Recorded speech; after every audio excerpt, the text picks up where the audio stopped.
Good morning everyone. Today we are going to see the asynchronous techniques.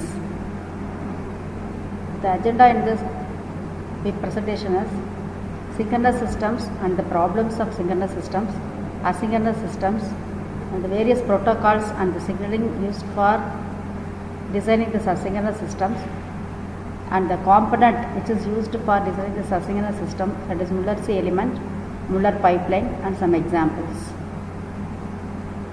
And what are synchronous systems? Synchronous system, most digital circuits are synchronous in nature. So all the components share a common clock signal. The inputs are given through one input register, and the output of the register is given as input to the combination logic. And once the combination logic evaluation is completed, then this is given as input to the output register. Input register and output register are synchronized with a common clock signal.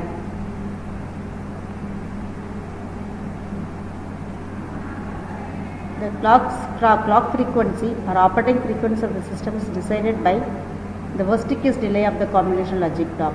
In order to increase the clock frequency, pipelining concept is used. So here the bigger system is divided into submodules, and the registers are introduced in between the submodules. All these registers are synchronized with a common clock signal.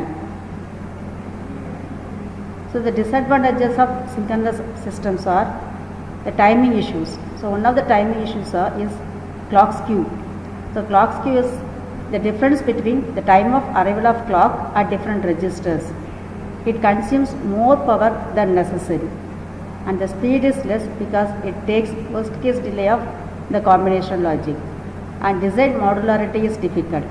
If you want to change a particular module in the system, again the clock frequency needs to be re-evaluated, and then the clock frequency is given. So we go for asynchronous systems. So in the asynchronous systems,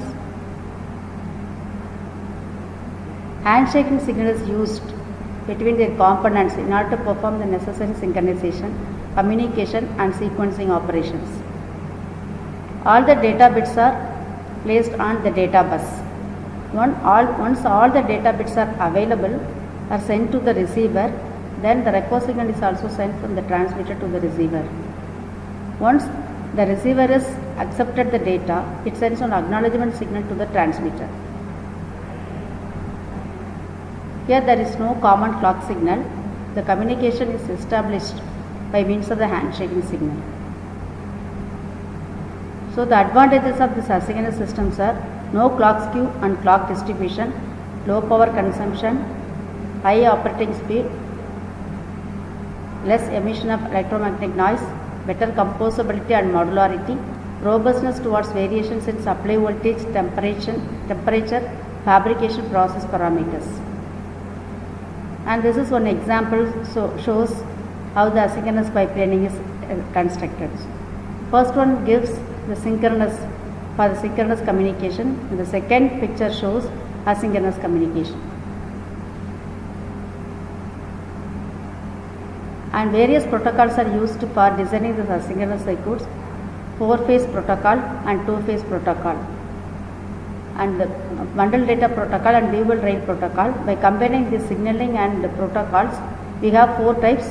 One is 4-phase bundle data protocol, 2-phase bundle data protocol, 4-phase dual rail protocol, and 2-phase dual rail protocol. And this bundle data protocol, so separate request and acknowledgement wires are bundled with the data signal. So bundling constraint is there. So bundling constraint is nothing but once all the data bits are available in the data bus, then only the request line should be given. So this constraint is called as bundling constraint. So this is single wire protocol. Only one wire is used for each data bit. So it is called a single rail protocol, and it is not delay insensitive. 4-phase signaling. So the validity of the data at the receiver is informed by a transition from low to high only on the request wire. So 4 steps of communication. Request goes from low to high, acknowledgement goes from low to high, and request goes from high to low, and the acknowledgement goes from high to low. The 4-phase bundle data block diagram and the timing diagram is shown in this figure. So once the data bits are available in the data bus, request signal is given from the transmitter to the receiver.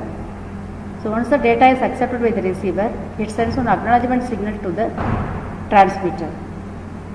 So the timing diagram, so once the data is available in the data bus, request signal goes from low to high.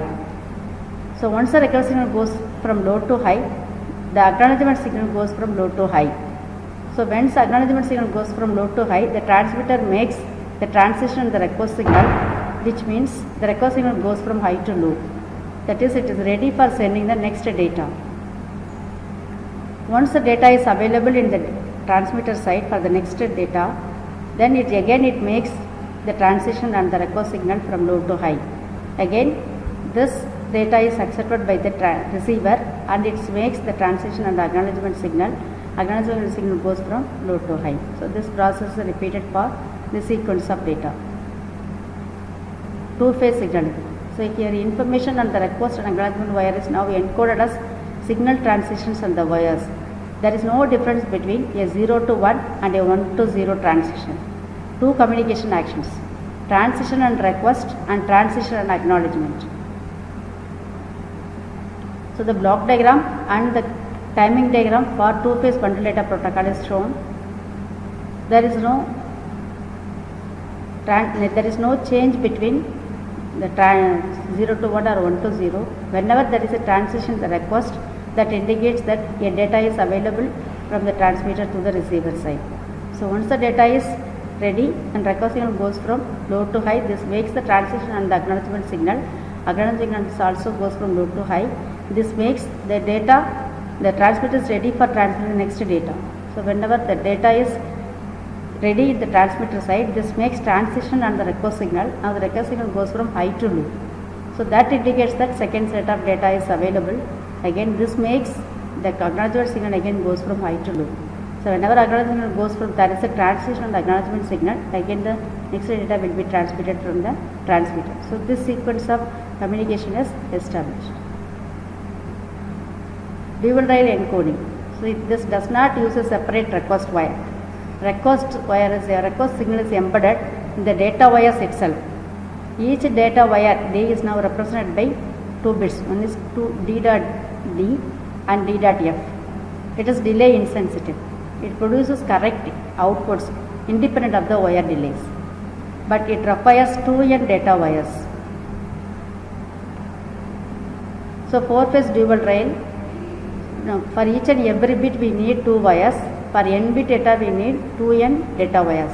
There is no separate request wire is required. So the encoding scheme used is for D.D, D.F 0, 0, it indicates empty data.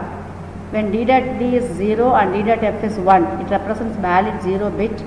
When D.D is 1 and D.F is 0, it represents valid 1 bit.